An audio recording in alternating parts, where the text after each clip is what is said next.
Okay, so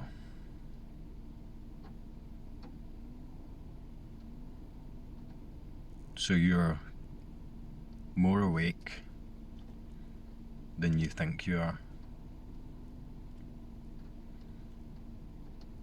It's probably the ultimate understatement.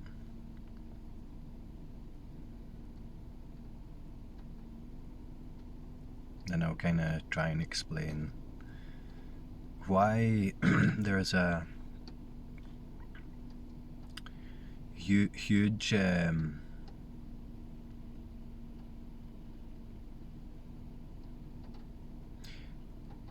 experience of doubt, a huge feeling of doubt with this.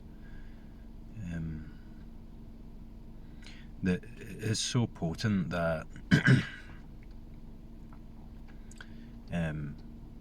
within its own world is so potent that it seems to obscure what is inherently always clear.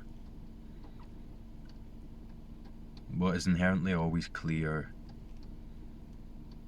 to itself, which is your essence, your true nature, the non-dual substance of what you are. Pardon me.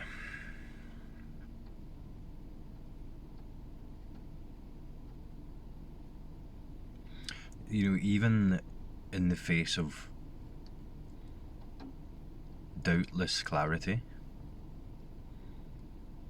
there is a movement of doubt which can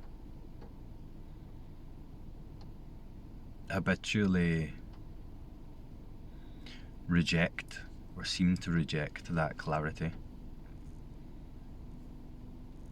simply because it doesn't understand it. So I'm talking about the personal mind, the thought-based separate subject. So if you're watching these videos, right, there is, so I'm gonna give some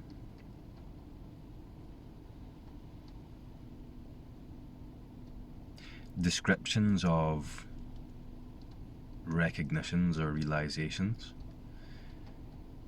and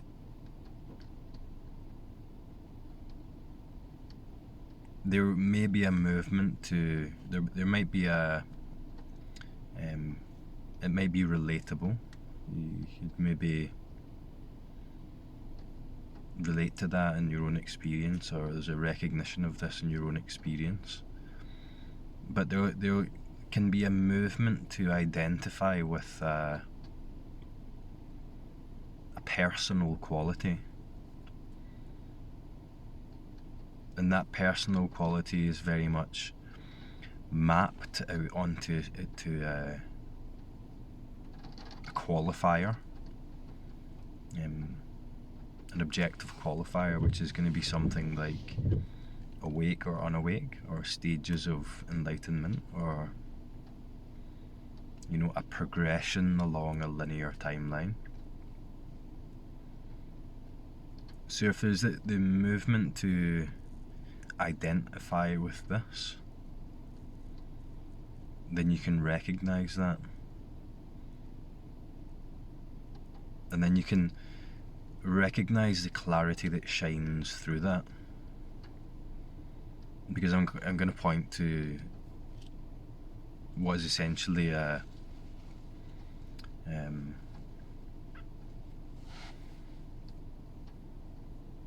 series of recognitions, or a series of realizations. It's not really even a series. It's like what shines through as the doubt, the self that doubts, becomes thinner. And see if you can relate to this without identifying with it. Hopefully in your experience right now. So if you're watching this, there has been an awakening. So straight off the bat, we can do away with the idea of I've not had an awakening, I'm not awake. If you're watching this video, you know, there can be exceptions here when people tune into this who have no idea what I'm talking about. It might not be an exception, but if you're watching this video, there has been an awakening. Self-recognition at some level, and that you're even here watching this, that you're entertaining this at all. I would maybe describe, from my own experience, that recognition as being an intuitive movement, a longing, a deep realization at the felt and intuitive level that there's something more to this, there's something more to me, there's something not complete about my identity as the separate self. My feeling of me, what I am. So there's the realization there that it starts off quite deep down. Maybe you could see the below the conscious level. It's somewhat conscious, but it's not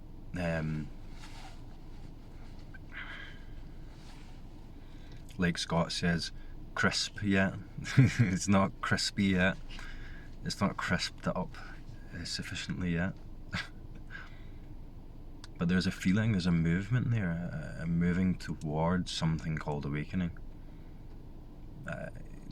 Notice people talking about this, and I recognize something about myself in that.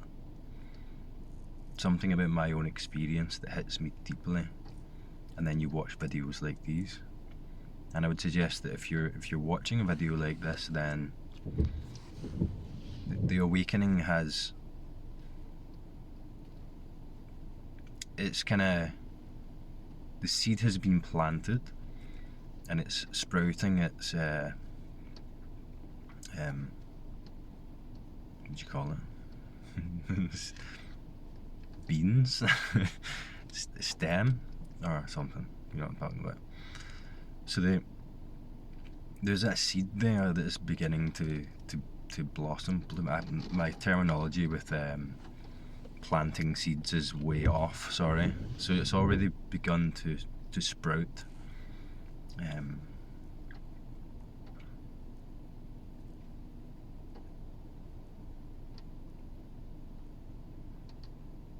And then that recognition sparks a movement and orientation towards this, towards something that's more true than the way I've been living previously, or my life as I can remember. So you watch some of these videos, and there are tons of stuff on YouTube, and there's a recognition there in what seems like the language and what seems like the speaker, but it's not. It's a recognition in yourself.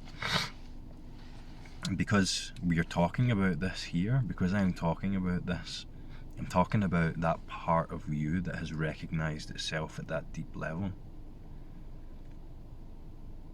So then that brings into question the matter of identity, the matter of the nature of existing as a separate thing in this world. And then it starts to deepen.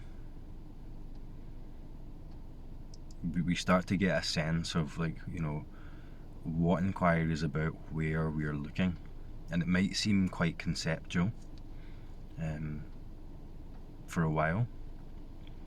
It might seem elusive, and this is when we enter the stage of seeking, meing and being. You know, meing and being might come actually later. The seeking, it begins with this seeking, this quest for knowledge, this quest for a greater, more complete understanding. So we apply the strategy that we are used to habitually applying in life, which is to comprehend to ascertain or understand. So then you hear the pointing, you look at the inquiry, you ask the question. And at the start, our focus is on, we're looking into experience, right? You might look at other people's experience and then kind of make a model of that and try and look for that in our experience. We might be waiting for an awakening to happen. We might be asking the inquiry questions and looking at objects in our experience, thought objects, interpretations of my experience. Even looking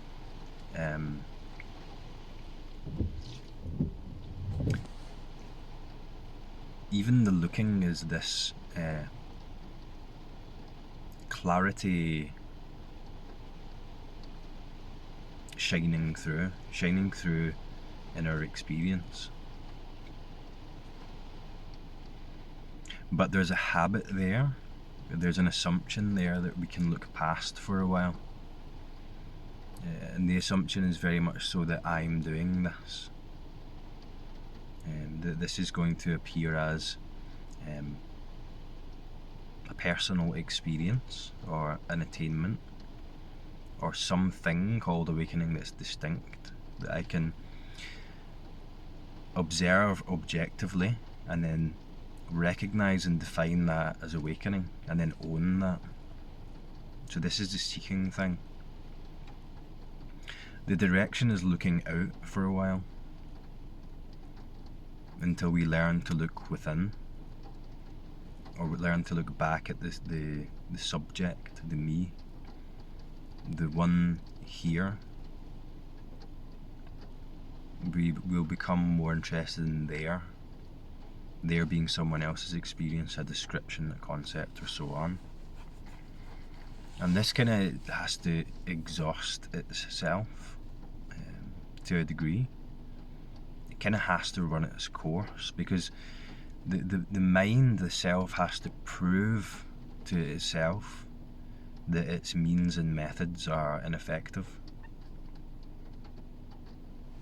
There has to be a kind of dead end that's bashed up against for a while, until that movement finally relaxes and we can expand back to what's inherently here, not what's in the future or somewhere over there, not a different this, a better version of experience that's different from this somehow, but looking into this, looking back towards what is this me that is here. And then when the inquiry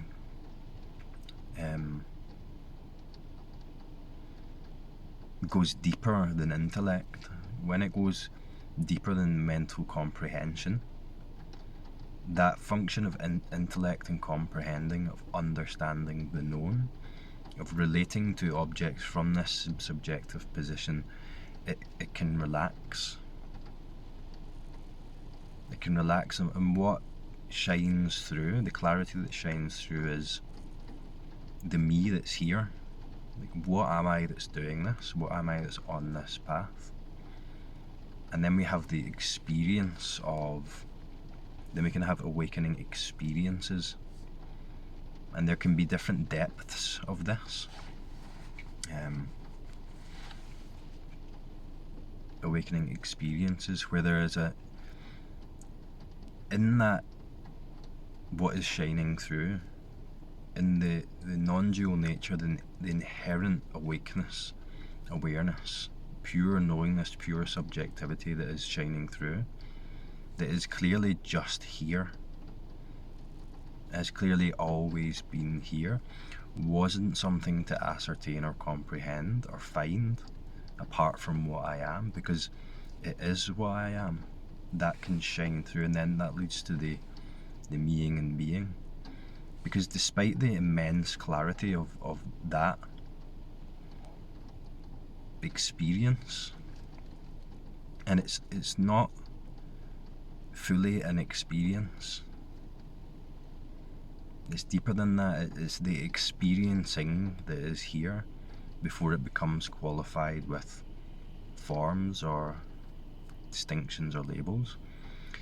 But it's like the essence, the source of experience, the essence, the source of the me that is on this path, that is here presently and inherently right now. So we have these awakening experiences, which is true clarity, because how can it be anything else? It's true clarity.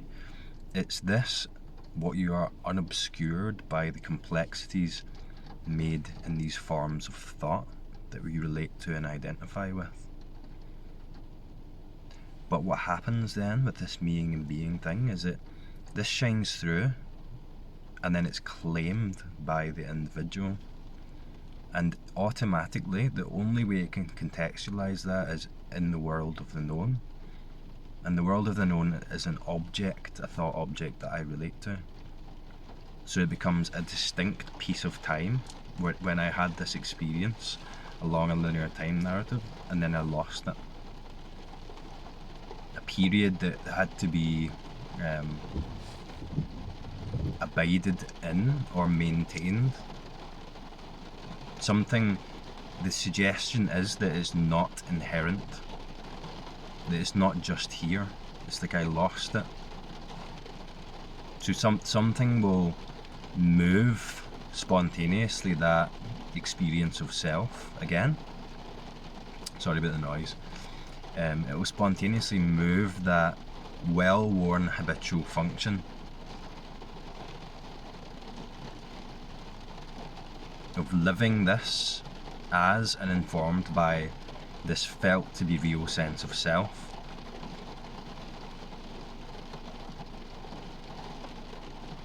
And it moves, there's no control in that. It moves due to conditions, the conditions which are operating through habit force, which are the strongest, which are just habit, just momentum. But then that's claimed as well, as in I'm in control of that. This is something that is done by me, maintained by me, an experience that has specific qualities or attributes called me being awake. And then we believe we've lost it. But it's never lost. It was never lost. It can't be removed from this, because it's where you're looking from. It is what you are. It seems to hide in plain sight because it's where you're looking from. It hides in plain sight. It's like overlooked habitually. And what distracts from our own being is the objects of thought that being seems to relate to. And when I relate to objects of thought, the assumption is, the experience is, I'm an object of being. I'm limited. My existence is limited to relating to experience as the one in it.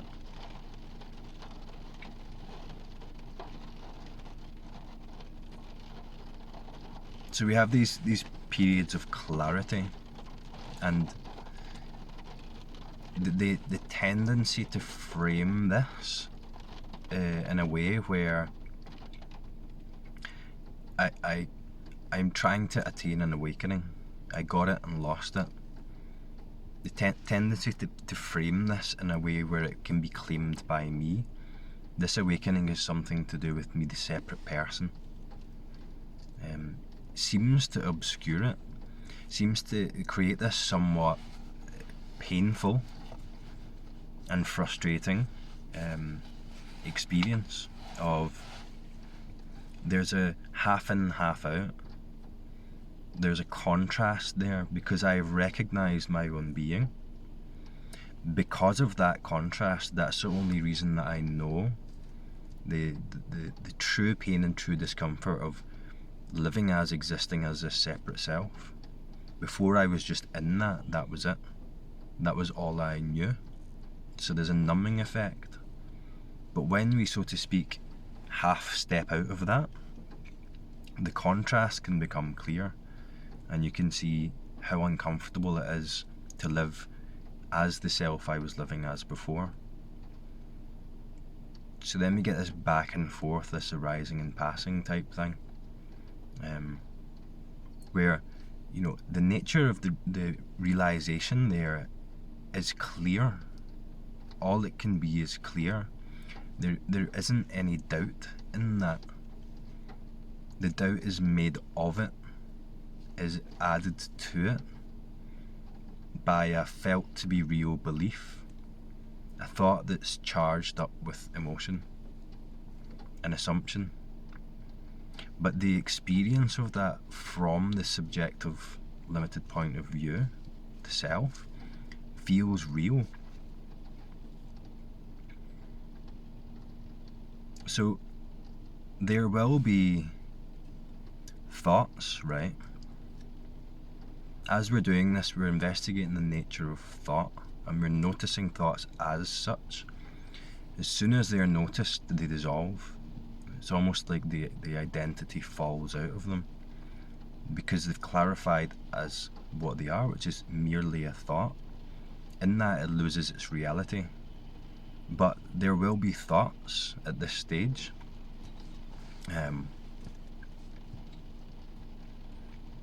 that won't be apparent as thoughts, because they'll feel like reality. So there are still some thoughts operating there, identified thoughts that feel like what I am, and what I am is reinforced, is reified by me relating to a real reality. Now the reality is taken in the context of awakening, the path. So it all gets closer, but it's the same seeking function. It's the same function of identification. It's just some thoughts are obscured as thoughts because they're taken to be a reality, and that reality shifts to something called awakening, and the awakening is framed as a reality, something I can relate to, something that's a distinct experience, that has qualities apart from other experiences, has qualities apart from what I am. So this is where the nature of presence, the nature of direct experience can start to clarify, like what presence actually means.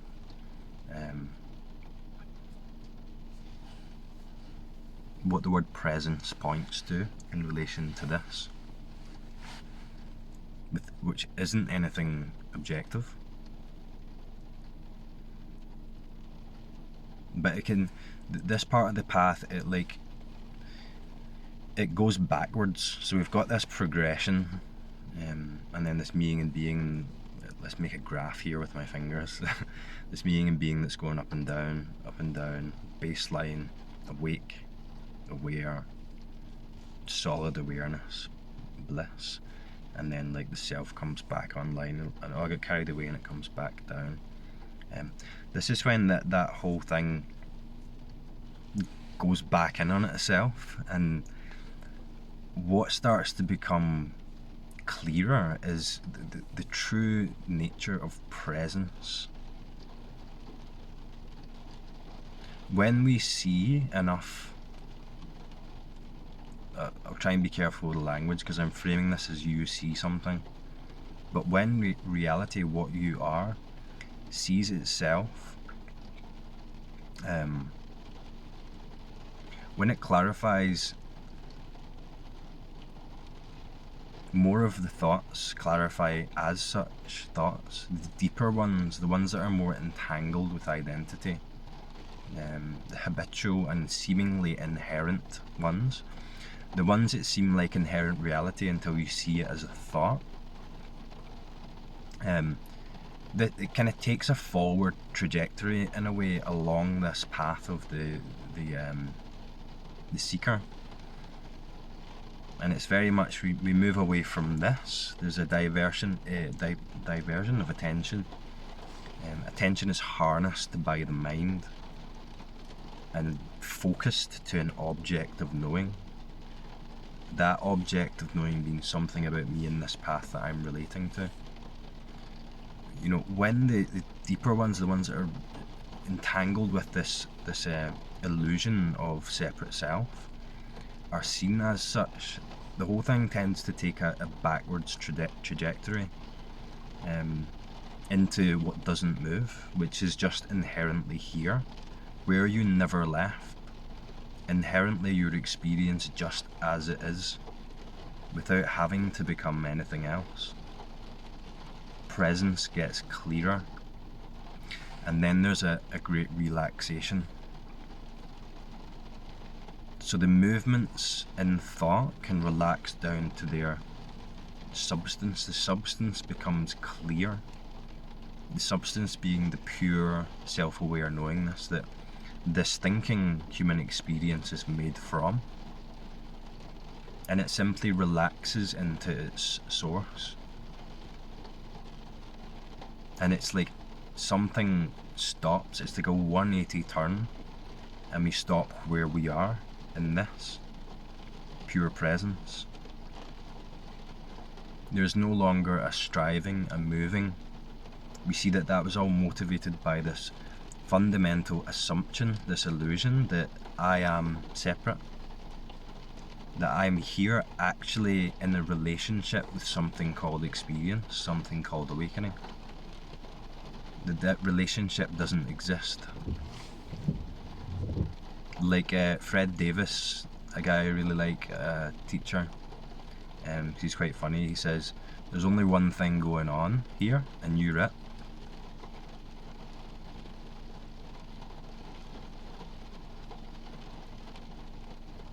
So it's only this. This is the only experience. This is it. Awakening isn't somewhere else. It's not a different version of this. This is it. Completely. What you are as true nature is already here. This is when it solidifies, so to speak, it clarifies through a great relaxation of this subject-object function. That this is what you are. That this is inherent. And it becomes undoubtable. It's revealed to be beyond doubt altogether. Like I said, doubt is made of it. Doubt is awakeness appearing as a thought. The idea that you're not awake is awakeness appearing as a thought. That I'm yet to have an awakening, awakeness appearing as a thought, looking for something other than itself, which doesn't exist, because this is non-dual. So that whole movement of mind calms down, and then it's like it's hard to describe how it clarifies, right? Because it's almost like it's not on the conscious level. It's almost like the mind doesn't even recognize it.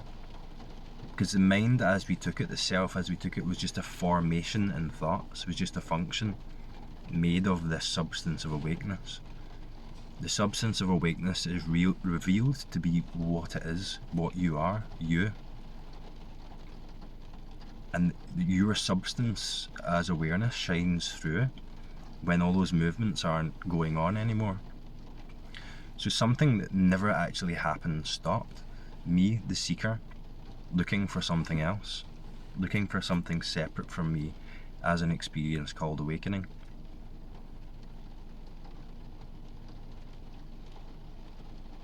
That never happened. That never happened.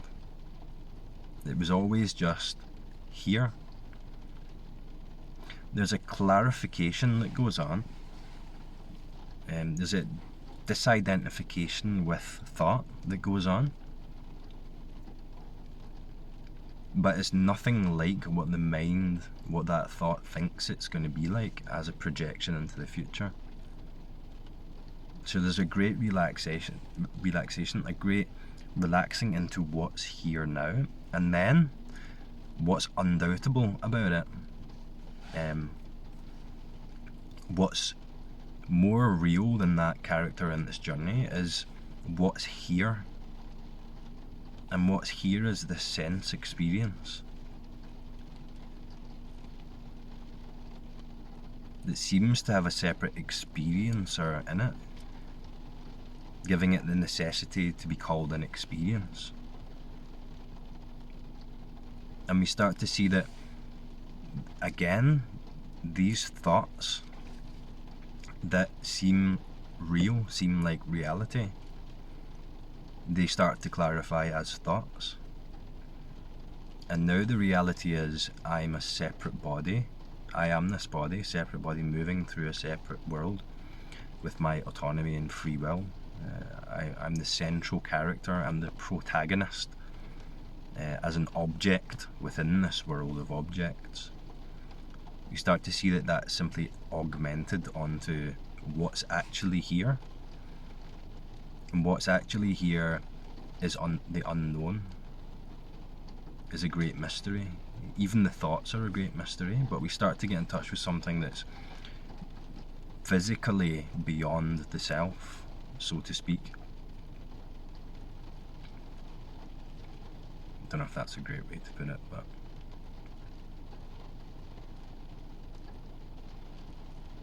so there's a more immediate, more primal layer of thought augmentation, of thoughts that don't seem like thoughts until they're seen as such. And with that, we don't just deconstruct the mind of the person, the mind of the self, we deconstruct all of physical reality. So then there's nowhere for the context of that self to hide in, as an assumed to be a part, a separate thing, as an object operating in and moving through this world of objects.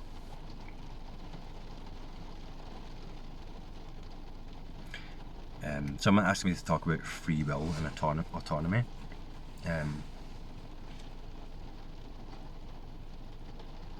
When we see the thinkers not there, it's just thoughts.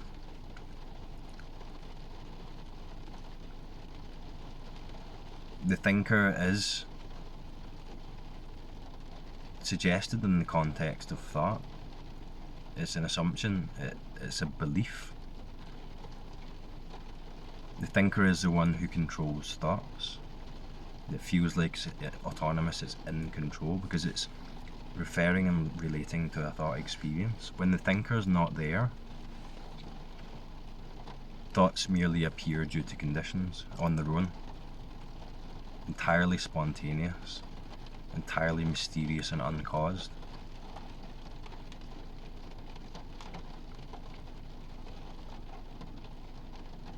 When the physical subject in this body somewhere is seen to be what it is, a thought,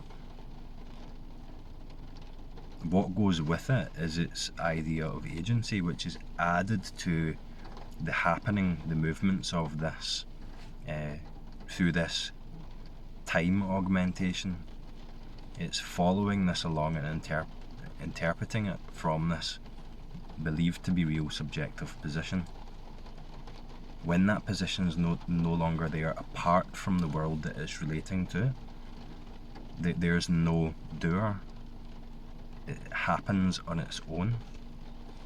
Even the thought that says I'm doing this comes from nowhere on its own, arising due to conditions. I don't often talk about this one too much because it's a bit obscure, and it can provide a lot of fuel for trying to figure it out.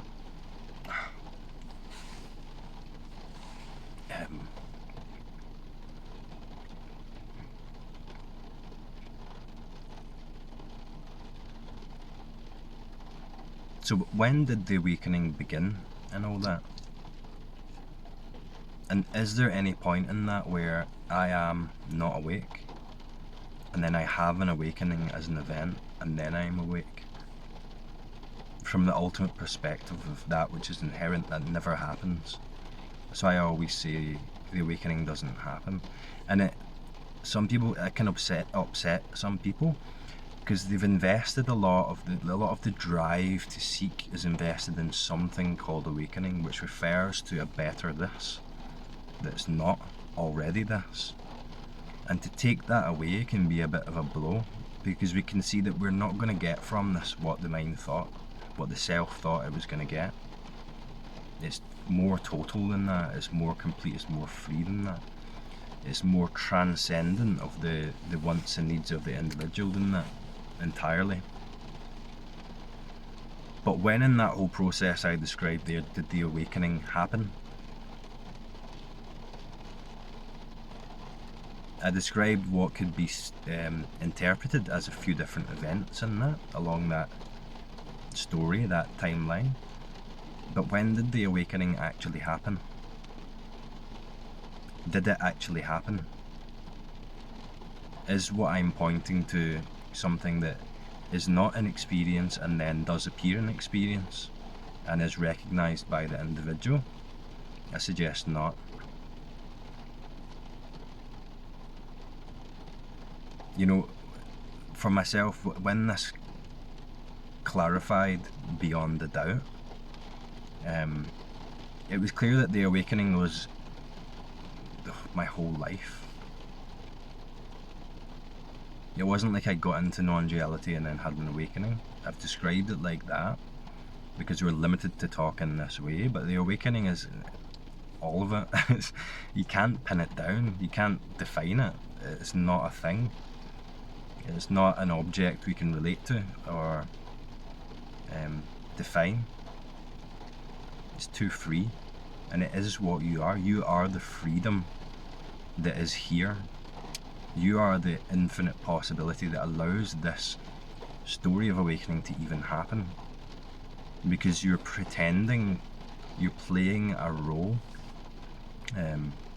Talking to Kate in the comments about playing a role. Make-believe, just pretending, you know, the pretending gets too much, it gets too real. And then we have to reality check and go, wait a minute, this isn't right, I'm lost in this. And then come back to what we are, what I am that's here, that always has been here, that's playing the role. The substance of the protagonist, its essence.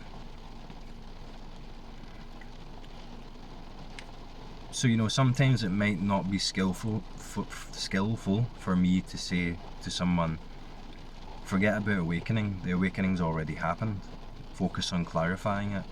I find it works very often. You know, for pretty much most of you who are watching these videos, letting go of a thing called awakening could be the best thing that you ever do. Because it takes that pressure off, it takes the need to attain something elusive that I'm missing off. Like, who wants that experience? It's just the wind up, you know, it's reality winding itself up. You could maybe argue that the more wound up you get, the more of a release you're going to get as an experience when this clarifies, which is not an experience. But you know, most of us just want to a reduction in the suffering that we're experiencing daily. I don't know if you can still hear me, so don't be inclined to place yourself along that map, because I just made all that up right now. It's just complete fabrication. You know, what is here right now? Like, what are you that's looking? What are you that's hearing? What are you that's having thoughts about this? You're certainly here. And I am that talking to you. I am you talking to you. I say this a lot now. It's just here. It doesn't have to change.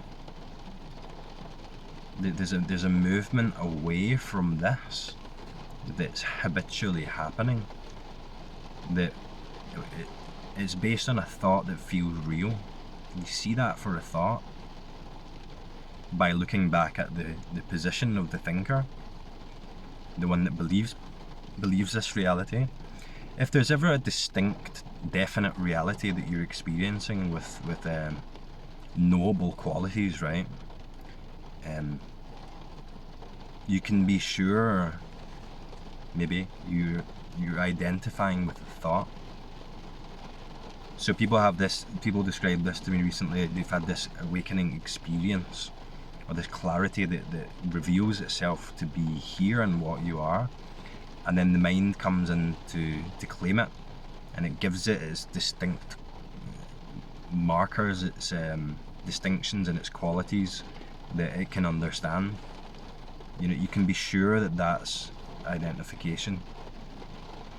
If it's a blown open, wide awake mystery with no start, no end, no definable characteristics, it just is, then